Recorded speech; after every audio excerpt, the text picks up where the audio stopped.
Maka's guides. Hey guys, Maka here. So it's been a full week now since E3 2017, but I wanted to take a few minutes to count down the top 10 games that I played at the conference. Before we get started, it should be noted that this only includes games that I played, and there's a couple games I didn't get a chance to play, and it's also a countdown based on the actual gameplay experience I had, meaning that some games might have not had great gameplay demos, although they might be really great games when they come out. So don't take this list as me telling you what games you should be excited for, or what game is the best game from E3. I'm just counting down my gameplay experiences for you guys and talking about what I thought was unique about certain games and why I thought the gameplay demos I got to try were really exciting. For example, I didn't get a chance to try Sea of Thieves or Skull and Bones, and games like Tacoma don't necessarily show off very well in these kind of gameplay experiences. Also, when available, I will be using my own personal gameplay. And before we get started, I should also say that my honorable mention goes to Wolfenstein 2. Unfortunately, the gameplay demo took place completely in a wheelchair, and you only got to use a pistol, so it was very limiting. Overall, the game looks like it's very high quality, and I'm very excited for it. However, the gameplay demo at E3 just didn't really wow me. Coming in at number 10, I have Far Cry 5 for a very unique and cinematic feeling gameplay experience. The demo loop was only about 5 minutes long, and I got a chance to try all 3 different ways you could play that demo, and it felt very solid, and I noticed that every time I played it, things would unravel a little bit differently, which was very exciting for me. I also felt that the gunplay was very solid, and like I said earlier, it had a very cinematic feeling. I was also really digging the art style and themes of the game, so I think it has a lot going for it, and the gameplay experience definitely impressed me. In at the number 9 spot, I have Mario Rabbids Kingdom Battle, and at first, I wasn't really sure why this needed to be a game, and then I got a chance to try it, and I realized that there's actually some really solid gameplay there. Underneath the lighthearted nature of the Rabbids and Mario, there's actually like a really in-depth strategy game there. And during my 25-minute play session, I also felt as though there was quite a bit of variety in there. Not every mission was as simple as putting you into a battlefield and having you kill everyone. Sometimes you were outnumbered and your goal was to actually just kind of escape the battle and reach the other side of the battlefield.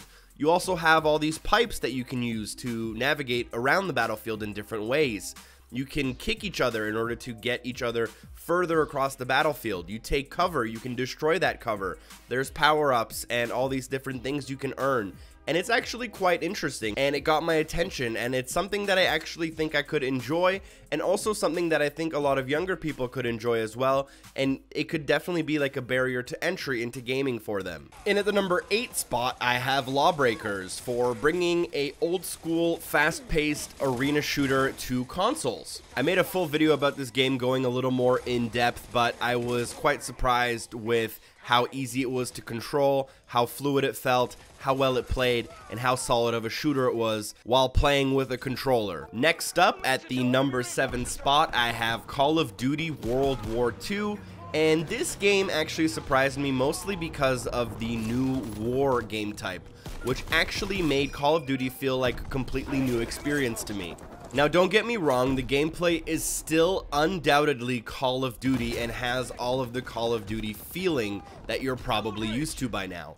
But the game type of war had me playing the map and approaching situations in completely new and different ways. There was a very cool offense versus defense dynamic where the defense would use certain tactics in order to gain a line of defense, and the offense would use different tactics in order to try to penetrate that line and get into wherever they needed to get to.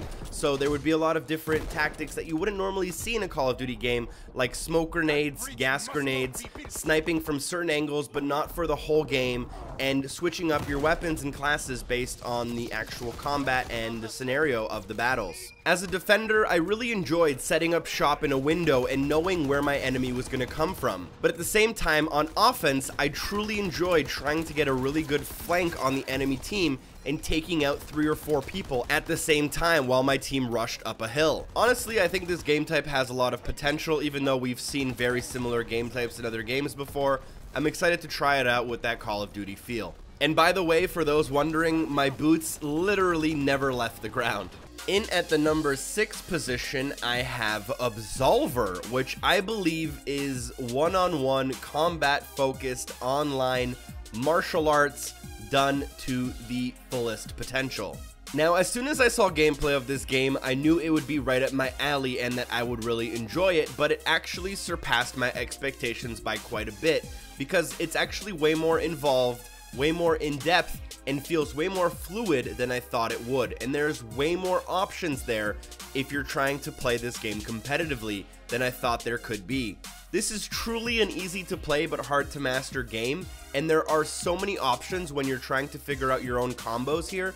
You can pick all these different combos from all these different stances, mix and match. You can cancel combos and change them halfway through, and you can, you have to worry about your enemies parrying, and you have to worry about timing here, and there's all these different options, and then all of those can be mixed and matched with certain fighting styles, which will make it very hard for enemies to read your fighting style. So there are so many options here, and there is such a high skill ceiling that I'm very excited to get into this game and try to get really good at it. In at the number 5 position, I have Forza Motorsport 7. For those of you who have followed the channel for a very long time, you know I am a super fan of the Forza series, and this demo is basically most likely going to be the demo that you'll get to play closer to the launch of the game. It includes the ability to use one of the new Porsches on Dubai, an older Nissan GTR race car on a rainy Nürburgring or Silverstone, and a huge truck as well. And I had a lot of fun with this Forza in 4K 60 FPS. It looks phenomenal, plays very well, and I'm very excited to dive deeper into this game. There's not much to say, honestly. It's more Forza, but it's also better Forza. So I'm just excited to jump into this one and kind of see some of the new subtleties they have in the game. And like I've been saying for years now, Drivatar is one of the best ideas for a racing game in a long time, and it really shakes up the gameplay and makes it exciting. In at the number 4 position, I have the oh-so-controversial Destiny 2. Now, in my Destiny 2 video, I said that Destiny 2 was the best-looking game I played at E3, personally, in my opinion. People got a little bit triggered, but that's a-okay. I should have probably done a better job at explaining why I thought that and why that was the case. Keep in mind, I played Destiny 2 on an ultra, superly good PC that probably cost thousands of dollars, whereas a lot of other games I played on console versions or slightly less good PCs. Nonetheless, Destiny 2 is looking to be a great game building on Destiny. It feels even tighter, it feels like a better experience with more story, and I believe that the gunplay in Destiny is phenomenal. Whether or not we can agree that the story is garbage is, that's a completely different side topic in my opinion. Destiny has great gameplay, and gameplay is what I care about most, and I'm willing to look past the flaws that a lot of other people get hung up on in order to play that oh so juicy and also great gameplay. And I think Destiny 2 is going to build on Destiny 1. It's not going to be revolutionary, but it will be evolutionary, which I think is okay for the series. A little bit safe. I wish it was a little more innovative. But overall, Destiny 2 plays like a great game, and I'm very excited to play more of it. And the demo they had at E3 was a very well-designed demo experience. In at the number 3 position, I have Shadow of War, the bigger, badder, more extensive version of Shadow of Mordor, which is not a bad thing at all. I got a chance to run around in Shadow of War for almost a full hour, and I really got to see a lot of in-depth stuff, like the Nemesis system, which is back, and the skill trees, which are also back, but add a new layer of depth. And I got a chance to play a little stealthy. I got a chance to fight some dudes that were way too high of a level for me, and I had a lot of fun with this game. It feels like Shadow of Mordor, but bigger, badder, and better in every way.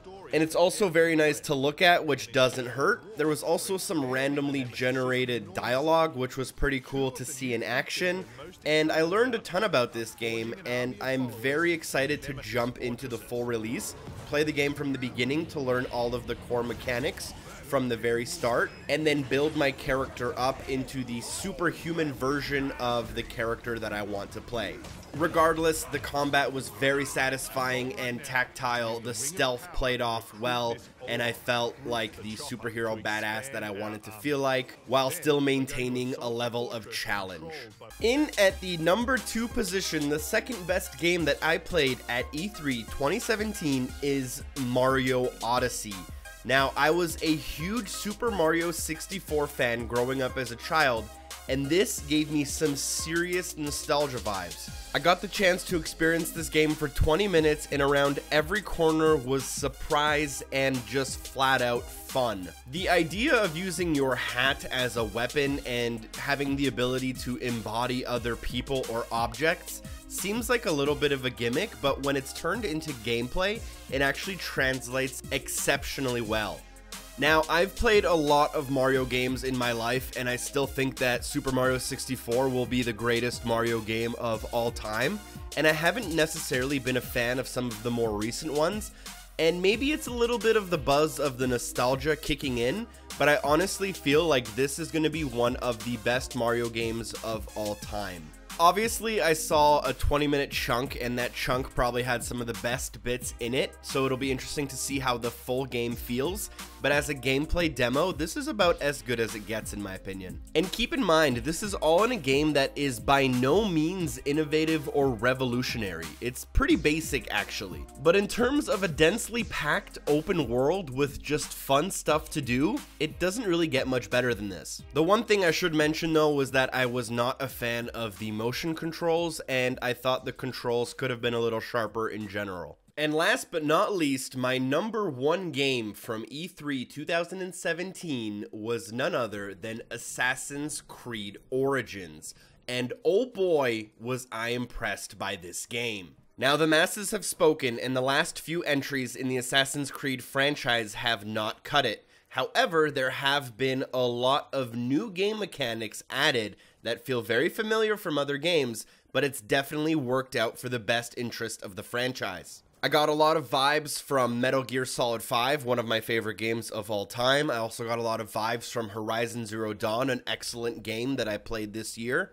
And at the same time, I also felt that it was true to its Assassin's Creed name. So all in all, those are great combinations to come together in one game. I also got a chance to play this in 4K 60 frames per second on the Xbox One X for almost a full hour.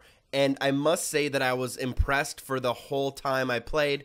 It's an open world type of game with so many options and main missions and side missions and little things that can just take your time away and completely make you forget about what the main goal you're going for is.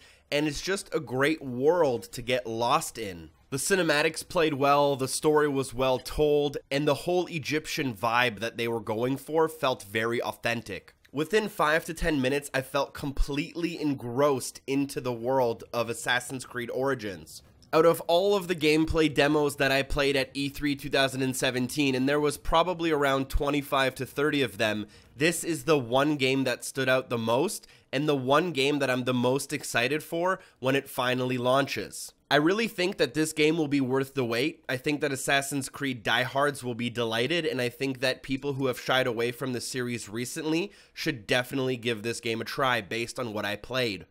And that is the end of my list. Thank you guys so much for watching. I know that the buzz around E3 2017 has died down a little, so I appreciate you guys checking out my video. Let me know in the comments down below if there's any other games that you guys are specifically interested in that I might not have mentioned.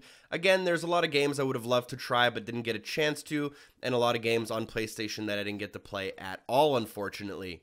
There's also a ton of games that were announced that weren't playable on the show floor. Games like Anthem and Metro Exodus, for example, are games that I'm sure are going to be great, but I didn't get a chance to play. And I'd try my best not to judge games based on solely like cinematic trailers and reveal launches, because we don't always get the true idea of the game when they just show us a very select few moments of the game. Again, thank you guys so much for watching and respecting my opinion. I love constructive criticism in the comments down below, so feel free to let me know what you thought of the video. Special thanks to DarthDave89 and Dropped at Artemis for supporting the show on Patreon, and hopefully I see you guys in the next video. Drop a like and let me know what you thought. Peace.